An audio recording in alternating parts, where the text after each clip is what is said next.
Hey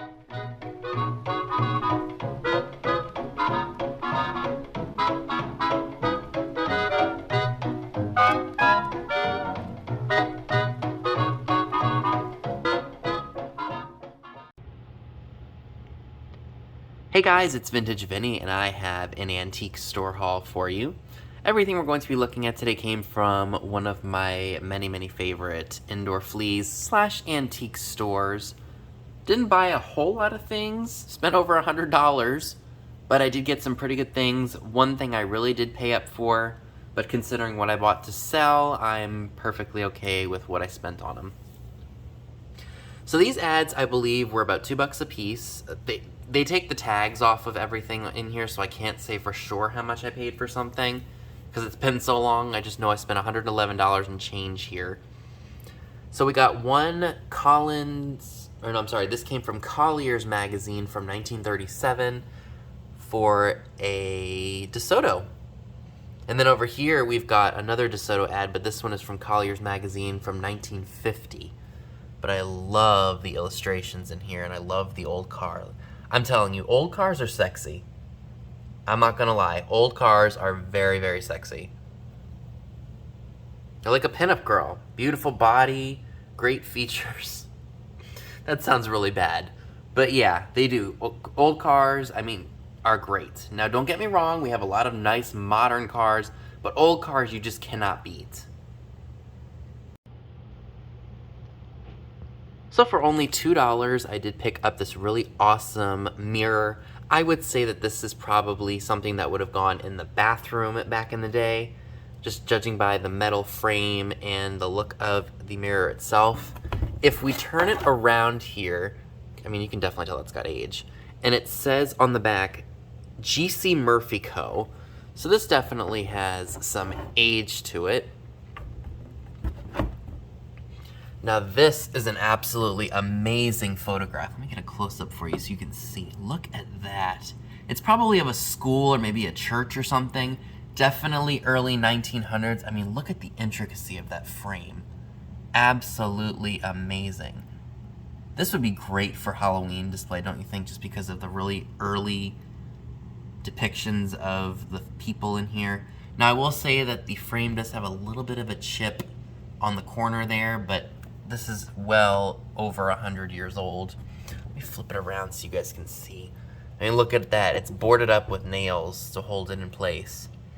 That is just absolutely amazing and totally worth picking up. Moving right along, this was actually the first thing that I spotted, this 1957 Whitman Mickey Mouse Club annual book. Let me take it over here so you guys can see it. I absolutely love this book. We got Darlene and we got Lonnie. If we open up the cover, we've got all of the Mouseketeers. We've got, there's Annette Funicello. That's a very obvious name. I wonder if Sharon, yep, there's Sharon Baird. Oh, I know this kid's name. I can picture it off the top of my head because I've watched Annette Funicello's bio so many times. It's Jimmy something. Oh, what is his name? Oh, I know it. This kid right here, I know it. It's on the top of my head. There was Nancy, Johnny, Annette, Darlene, Sharon. No, Bobby, not Jimmy. Bobby something. Oh, that's gonna bother me now. What is that Mouseketeer's name? It's Bobby something. I'm sure I'll figure it out and I'll post it right here when I, do the video. But I know his name. It's Bobby something. But yeah, it just goes over all the stuff, has stories in it. Just really neat, fun stuff. And that was only $2. I had to pick that up. Now, like I say, I'm not really a huge Disney person, but I'm not one of those like hardcore Disney lovers, but I do like the old Disney stuff. So this had to come home with me. I got this little trinket tray. It just says Merry Christmas, and it's got gold and red poinsettias on it. Now, is it poinsettia or poinsettia? Because I've heard it pronounced both ways. Or is it like tomato, tomato, potato, potato? But yeah, I think that was only a couple of dollars. That might be like $6 to $8 at a sale. Remember, folks, if you see anything that you are interested in purchasing that I say is for sale and I say is not going to be an offer up, you can email me at skulking95680. I can quote you a price. If you decide you would like to purchase it but want to hold it and wait for my sale so you can get combined shipping on stuff, I have no problem in doing so. This was really, really fun, and of course I'm gonna clean it before I sell it. It's an ashtray. It's got a cigarette on the front of it, but it looks like an old tuna can, like an old beaten up tuna can. Isn't that kind of cool? And that was made by Fairway. No, it says Taiwan. I thought it was Japanese. Oh well. Even still though, really interesting. And heck, you don't have to use this for an ashtray. You could throw your loose coins in there. That's why I went ahead and picked it up. It's kind of heavy too. Got some weight to it. Now this is really interesting. Do you all remember the set of drawers that I bought, like the Asian style drawers? Well, this one's got dragons on it, and there's like a rooster or something. Some of the stuff did not have prices, so let me explain this to you. So you walk in, there's a whole bunch of furniture and such, and then there's some smaller booths with things, and then you walk further back and there's a room, and each individual section is a certain flea market dealer. So, and then you go down to the basement, and then that's like a whole nother store where two guys run. So, a bunch of the stuff that didn't have tags on it that I remember came from them, and they just said, oh, how about this for this? How about that for this? And I'm like, okay. So, this was interesting, and like I said, it's like those mid-century organizers for jewelry and things, probably sat on a vanity at one point. It does say made of styron. I have no idea what the heck that is. But that was definitely worth picking up. Now this is really interesting, and I don't normally buy things like this because when I see it, they're usually really expensive. But this is really, really cool, and it's a match holder. And I didn't know that it was portraying an African-American boy until unwrapping it and looking it up to see, like, okay, what could it be worth possibly? I'm not sure if it's a reproduction because, you know, the paint on it is just so nice. It doesn't look very beat up or used or anything. And cast iron, I'm telling you, is really hard to date. A lot of people on the internet are saying that this is from the 1920s. I know that some things are too good to be true. The exact same ones people were saying were from the 20s, but like I said, it's hard to date the cast iron because, you know, yeah, and I forget what the name of this guy's name is. It's like Johnny Ellis or something. Again, if I misinterpreted that, I'll put the comments, or I'll put a little note in the video. But thought that was interesting. I'm not sure that I'd be able to sell it on eBay because of the restrictions. If not, I might go ahead and try to put it on Etsy. So this next piece is really interesting, and I went ahead and grabbed it because it's got a really nice image of flowers painted on it.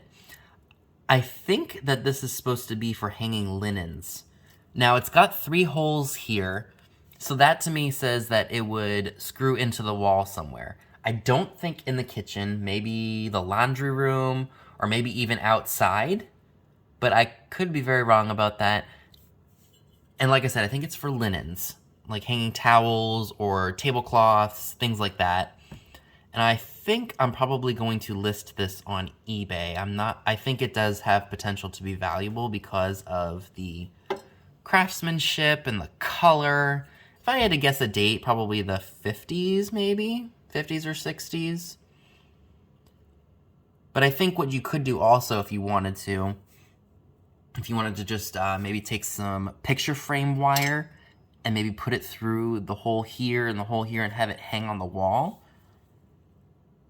Or I don't know, if you wanted to hang it like this so you could have the linens hanging down, or you could have it like this. Either way, it's still a really cool piece.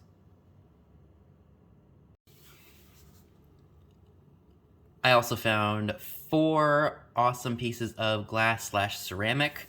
The first thing I'd like to share with you all is this awesome Westmoreland fairy lamp with the green base. This was actually the first fairy lamp I had found in a long time. For whatever reason, I just couldn't find them, or if I did find them, people were asking a little bit too much for them. So when I saw this one for $8.50, I had to grab it. I also managed to find this Fenton ruby red ruffled vase. It isn't hobnail because these are not very pointy, but it does have the Fenton mark. Remember, if you see a Fenton mark stamped into a piece of glass, that means it is after 1971. That was $8, so that will definitely be up for grabs at a sale. And I do want to point out to you all that it does glow. There is cadmium in here. You won't see it when you shine it on the inside, but if you shine it on the outside, you will see the orange glow. So that was a good pickup. Then I have this piece here, this piece of milk glass, this swung vase. I assume that this is also Fenton because of the thumbnail pattern. No markings on it, so it could be an older piece of Fenton, but I had to get that. Now this was actually there, not the last time that I visited, but the time before that, and I said if it was still there, I would grab it, and it was. It is a cherub, and he is holding up a compote, and it's marked made in, oh, is that focus for you all? I'm sorry if it's not. It is marked made in occupied Japan. So that means this was made between 1945 and 1952. So this has definitely got some age to it. In good shape, no cracks or chips. There is some paint loss on it, but what do you expect from a really old piece of bisque ceramic?